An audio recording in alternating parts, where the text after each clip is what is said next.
Shri Danish Ali. धन्यवाद सभापति महोदय कि आपने मुझे राष्ट्रपति जी के अभिभाषण पर बोलने का मौका दिया।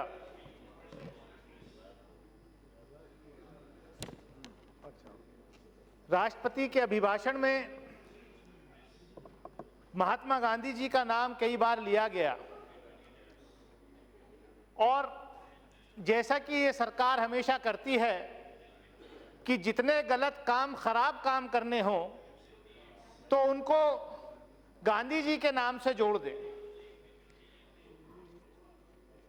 सीए ये सरकार लेकर आई जिसको आज देश की जनता काले कानून के रूप में देख रही है। मैं ये कल का अखबार है, ये 27 तारीख का अखबार है, Indian Express. Betrayal of Gandhi, the CA does not carry out the Mahatma's wishes. This is written by none other than the grandson of Mahatma Gandhi, Shri Rajmohan Gandhi. आप गांधी जी का नाम लेकर के कहते हैं कि हमने उनका विश पूरा किया। मुझे अफसोस होता है माननीय सभापति महोदय, जब देश के आदरणीय प्रधानमंत्री कल किसी रैली में जामिया का नाम लेते हैं और कहते हैं कि वहां बैठे हुए लोग जो आंदोलन कर रहे हैं वो राष्ट्र के सौहार्द को खंडित करने का इरादा रखते हैं। मैं चाहूंगा कि जब वो इसका रिप्लाई दें तो इस सदन से ही नहीं बल्कि पूरे देश से भी माफी मांगने का काम करें। जामिया मिलिया इस्लामिया की बुनियाद ही महात्मा गांधी के असहयोग आंदोलन से डली थी और मैं सल्यूट करता हूं जामिया के उन छात्र छात्राओं को जिन्होंने उस स्पिरिट को बरकरार रखा है कि इस ऐसे काले कानून के खिलाफ जो है असहयोग आंदोलन छेड़ रखा है। मेरी पार्टी बहुजन समाज पार्टी की अध्यक्षा बहन कुमारी मायावती ने पहले दिन कह दिया था कि ये कानून विभाजनकारी कानून साबित होगा, ये कानून भारतीय संविधान की मूल रचना के खिलाफ कानून है, ये प्रियम्बल के खिलाफ है। मैं कहना चाहता हूं सभापति महोदय कि आप इस देश में क्या करना चाहते हैं। जामिया के अंदर जो आंदोलन हो रहा है, मैं कहना चाहता हूं आपको, आप बात मत करिए। आज सरकार के मंत्री कहते हैं, गोली मारने का आइडिया देते हैं। मैं कहना चाहता हूं कि जब इनके आइडियोलॉजिकल पुरखे अंग्रेजों की दलाली कर रहे थे उस वक्त खिलाफत आंदोलन की में नॉन कोऑपरेशन मूवमेंट के आंदोलन में जामिया की बुनियाद रखी जा रही थी। मैं ये जानता हूं कि ये सरकार इस देश के छात्रों को पूर्ण शिक्षित नहीं होने देना चाहती, इसीलिए बार बार जामिया, जेएनयू या एएमयू या और शिक्षण संस्थानों में जो है गड़बड़ी कराते हैं। ऐसा कहीं नहीं हुआ होगा।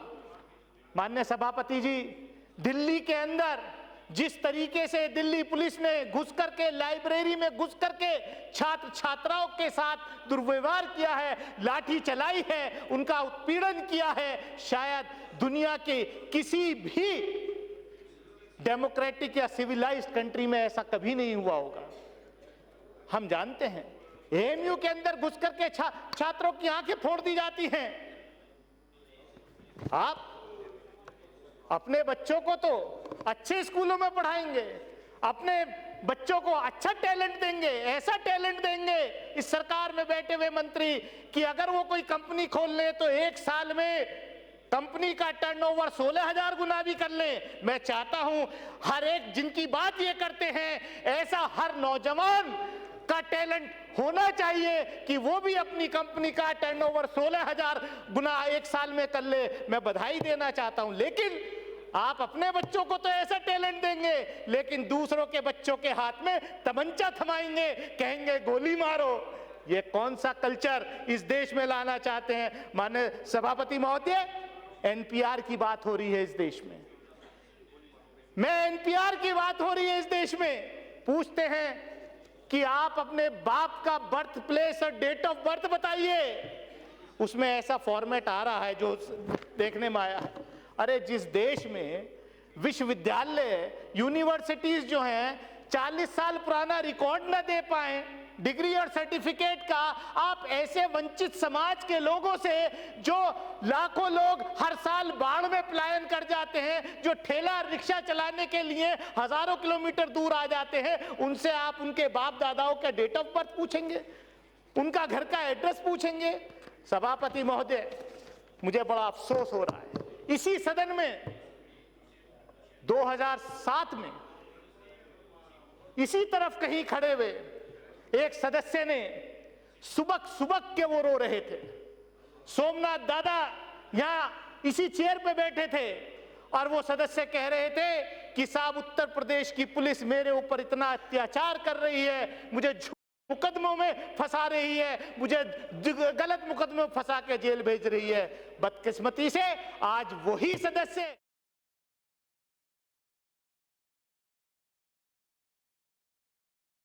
जो लोग शांतिपूर्ण आंदोलन कर रहे थे, अकेले उत्तर प्रदेश के अंदर 2 दर्जन से ज्यादा जो है पुलिस की गोली से निर्मम लोगों की हत्या की गई है। आप ऐसी पुलिस बनाना चाहते हैं?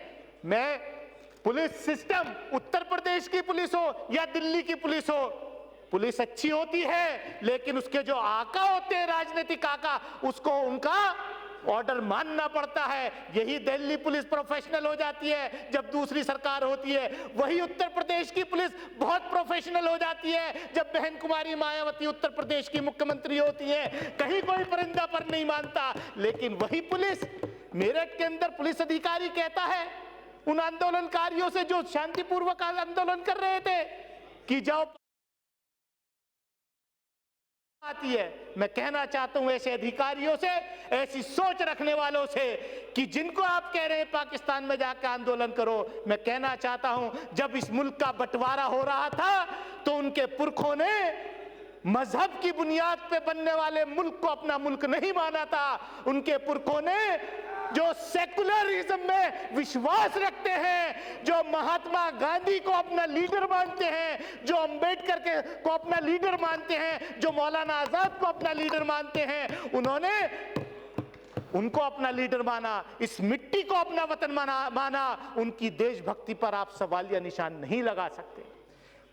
माने सभापति महोदय, मैं सिर्फ इतना कहना चाहता हूं कि वो लोग यहां पर बाय चॉइस हैं, बाय कंपल्शन नहीं है।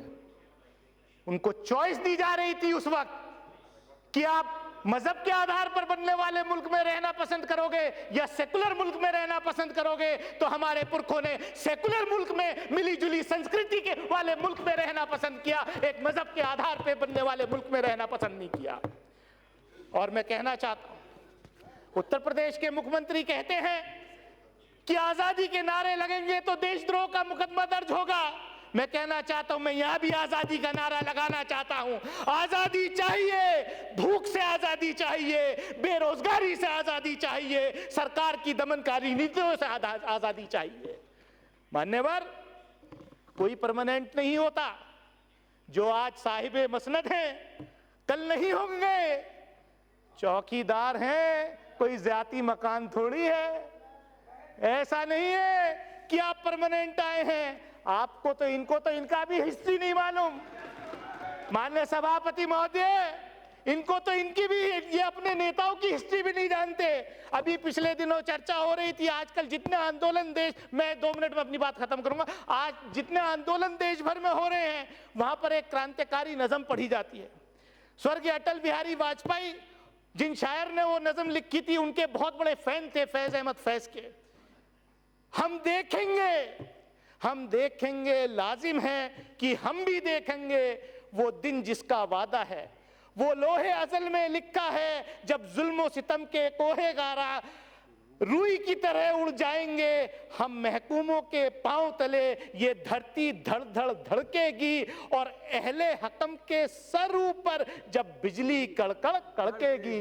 ये वो फैज अहमद फैज की नज़म है जिनसे माननीय अटल बिहारी वाजपेयी जी पहली बार विदेश मंत्री बनकर के जब पाकिस्तान गए थे तो प्रोटोकॉल तोड़ करके फैज अहमद फैज से मिल करके आए थे, और इनके मुख्यमंत्री, इनके नेता कहते हैं कि अगर ये नज़म पढ़ोगे तो आप पर देशद्रोह का मुकदमा दर्ज हो जाएगा। माननीय सभापति जी, मैं अपनी बात खत्म कर रहा हूं। कर्नाटक के अंदर, बीदर के अंदर जिस तरीके से एक नाटक के मंचन पे चौथी क्लास के बच्चों को बुला करके थाने में बिठाया गया रात भर, उन बच्चों की मां को, उन बच्चों की टीचर को एक नाटक प्ले कर रहे थे खाली, उनके ऊपर राष्ट्रद्रोह का मुकदमा लगा करके जेल भेजने का काम कर्नाटक की सरकार ने किया। ये ऐसा देश हम नहीं चाहते। मैं इन्हीं शब्दों के साथ कि एनपीआर के साथ असहयोग आंदोलन जारी रहेगा, हम ना सीए मानेंगे। धन्यवाद, धन्यवाद, धन्यवाद।